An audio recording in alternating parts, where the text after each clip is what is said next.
Hello students. Welcome to a new episode. In this module, we will be talking about one of the disasters or worst disasters India have ever seen and even the disaster management has faced. It was in the year 2013. It was in Uttarakhand, Kedarnath. The disastrous flood of Kedarnath, which was in 2013. So today this is our topic. We will be having a clear understanding of what happened, why did it happen, what are the probable causes, how the relief was done, and everything in details. So let us start. Initially, let us try to understand the geographical location of this state. Uttarakhand is the Himalayan state of our country, which is beautiful and is famous for the visitors because of its pilgrimage is done every year. Thousands of pilgrims and visitors every year visit this wonderful state. As we know, Kedarnath is there. Okay, Uttarakhand is actually divided into two divisions, Garhwal and Kumaon, and there are 13 total districts in Uttarakhand.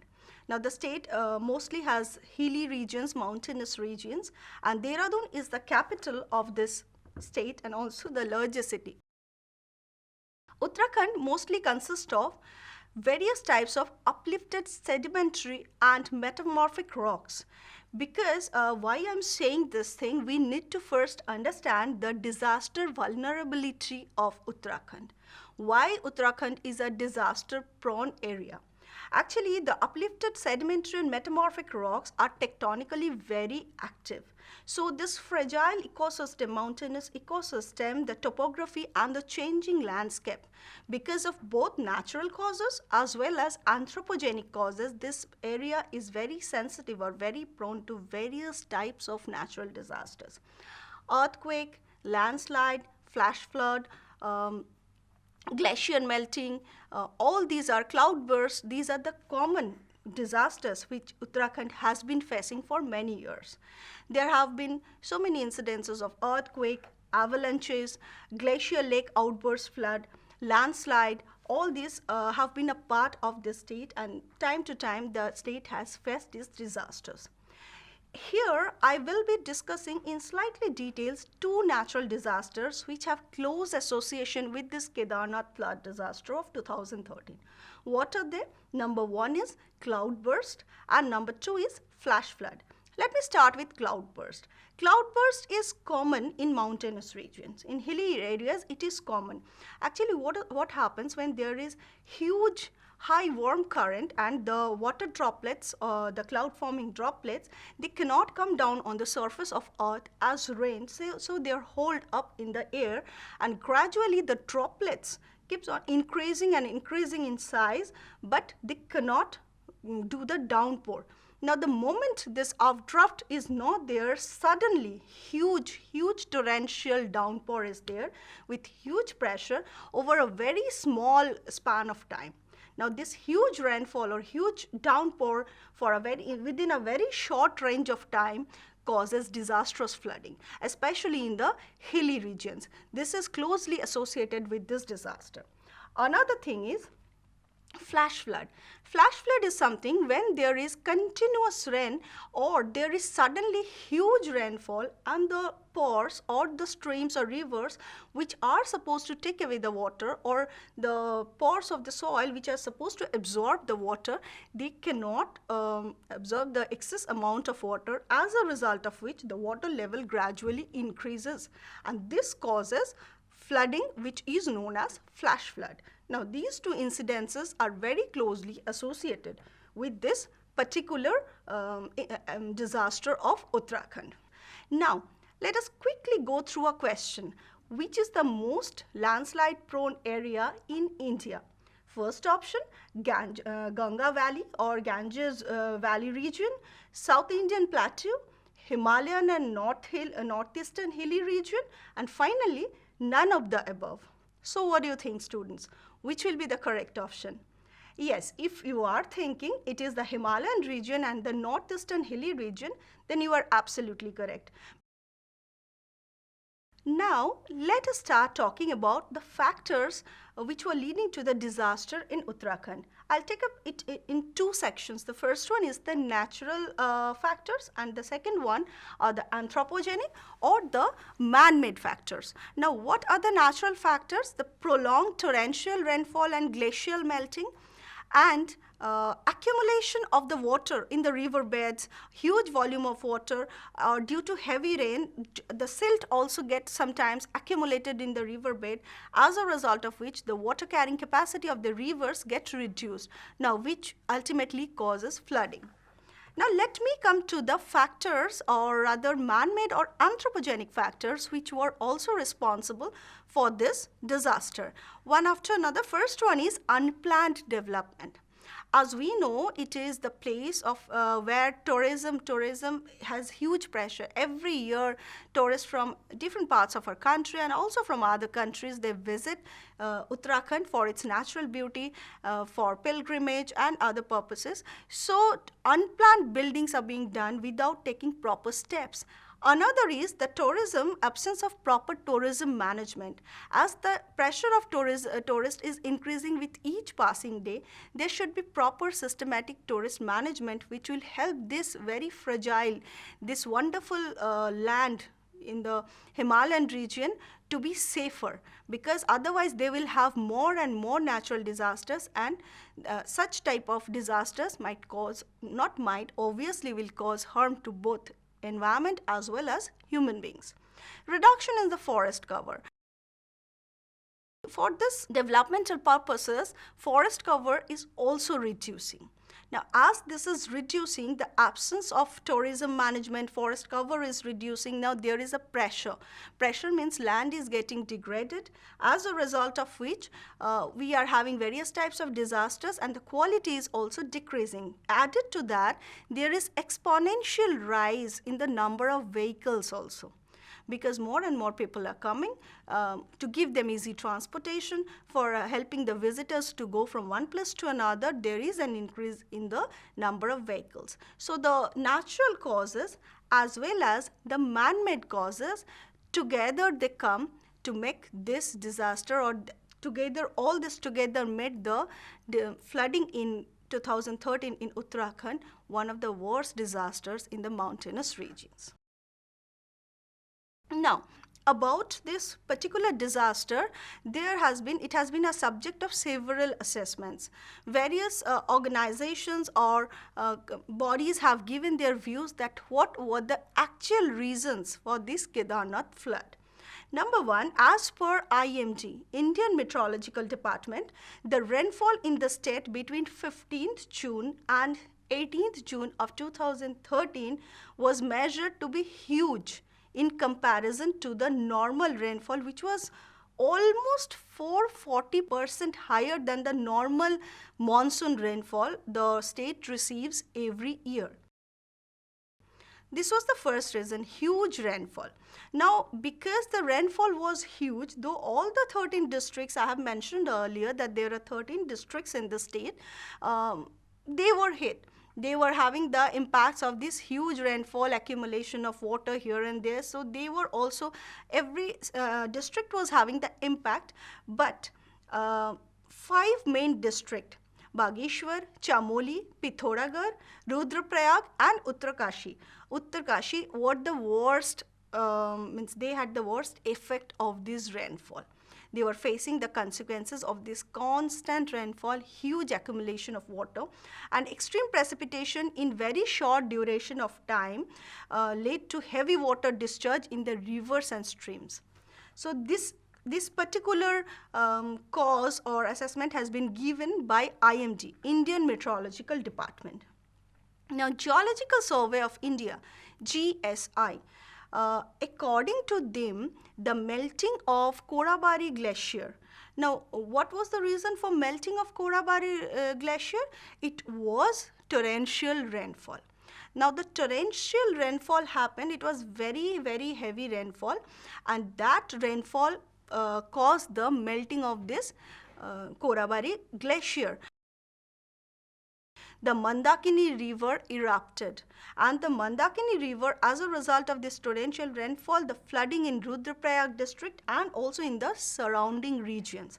This is, I'm saying you, as per the report published by Geological Survey of India. Now, this Rudraprayag and other surrounding regions, they were having overflowing water, flooded all around, and torrential rain along with the collapse of Korabari lake led to the flooding in Kedarnath shrine. And the adjacent areas of Rambara, Agasthyamuni, Tilwara and Guptkashi. Now, these multiple landslides were also triggered due to this continuous heavy downpour. In various places landslides were there. Landslide is actually a hazard in mountainous regions, and it mainly occurs after we have heavy rainfall.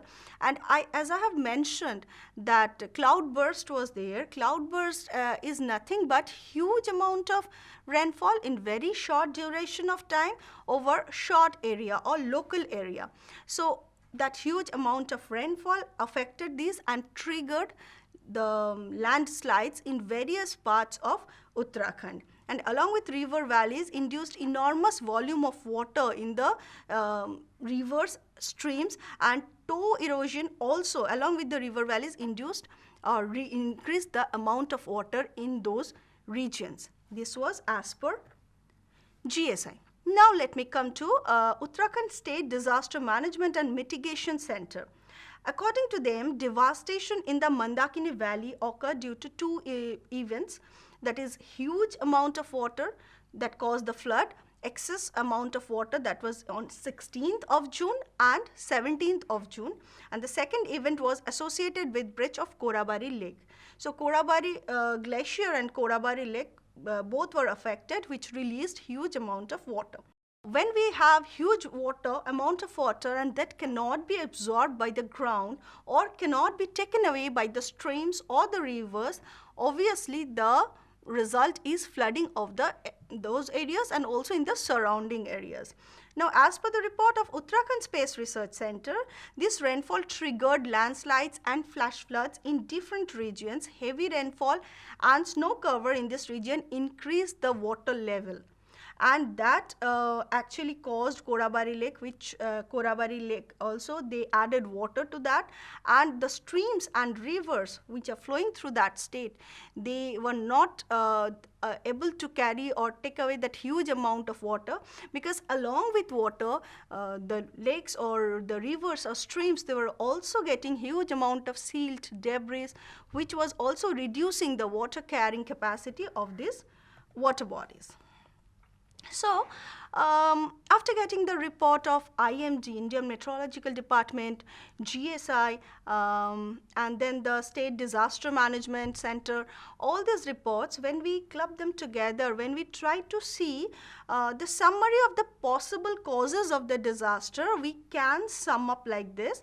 The first one is collision of western disturbance with the monsoon easterlies. Actually, the heavy rainfall, as I have mentioned, the rainfall was huge during the first 2-3 days, and then cloudburst was also there, which also added the rainfall volume of water. So collision of western disturbance with the monsoon easterlies. Then we have excessive precipitation in short duration of time, and this is the consequence of the flash flood, means this is the consequence of cloudburst, which caused flash flood and also landslide in different parts of the state. Heavy erosion and the accumulation of large volume of water and sediment. Due to the water flowing in huge velocity as they were coming down to the hilly region, they were carrying along with them huge amount of debris, boulders, silt, everything along with them, and which were getting deposited in different parts of the rivers and streams. Now, this was reducing the amount of water the rivers could carry, and accumulation in major riverbeds due to excessive rainfall. Now, runoff of loose debris, moraine and boulders with excessive force washed down whatever came on their way. Now, these 3-4 are the basic things from all these reports which we could accumulate. So, I hope up to this you got an idea that what were the probable causes. Now, after that, Once again, I would like to ask you a question. The worst affected districts in Uttarakhand during the Kedarnath flood of 2013 were: option A, Bageshwar and Chamoli; option B, Pithoragarh and Rudraprayag; option C, Uttarkashi; and option D, all of this. So what do you think? Yes, it will be option D, because it is all the 5 districts as I have mentioned: Bageshwar, Chamoli, Pithoragarh, Rudraprayag and Uttarkashi. So answer will be all of this. Now let us try to understand the impacts of the disaster. If you see the photographs before this disaster and after this disaster, huge change, as if water has taken away everything, lots of lives, property, everything along with it. Actually, this continuous severe rainfall in the higher Himalayan region have triggered landslides in many places, flash floods, toe erosion, which resulted in significant loss of life. As not only loss of life, loss of infrastructure, loss of property, all these things. Now, as per the report of state government, a total of 4,200 villages were affected. More than 11,000 livestock were lost, and more than 2,500 houses were fully damaged during this particular disaster.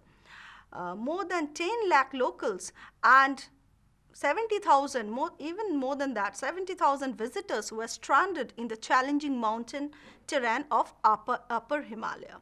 After this disaster, although the temple withstood the intensity of the flood, Kedarnath temple, that withstood the intensity of flood, but the surrounding area was completely devastated.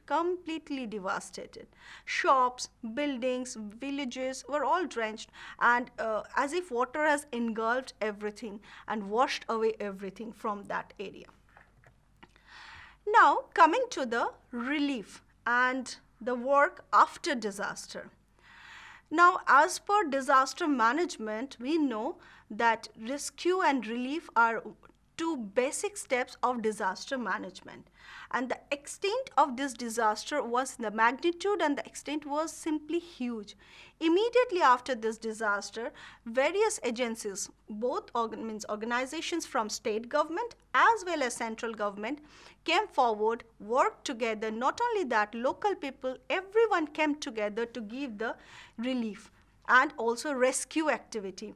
The search, rescue and relief efforts during Uttarakhand crisis were the most challenging in Indian disaster management, because in the hilly regions, in the mountains of higher upper Himalaya, it was really difficult to find out the survivors, bring them back to the plain lands, or give them medication, or give them the basic first aid, whatever they needed. It was really very challenging, very difficult, but excellent work was done together by our army, navy, and also the Indo-Tibetian Border Police, Border Security Force, that is BSF, and National Disaster Response Force, NDRF, and local people, public work departments, everyone came together for finding out the survivors from any corner, so that they could be given the relief, or they could be taken to some safe places.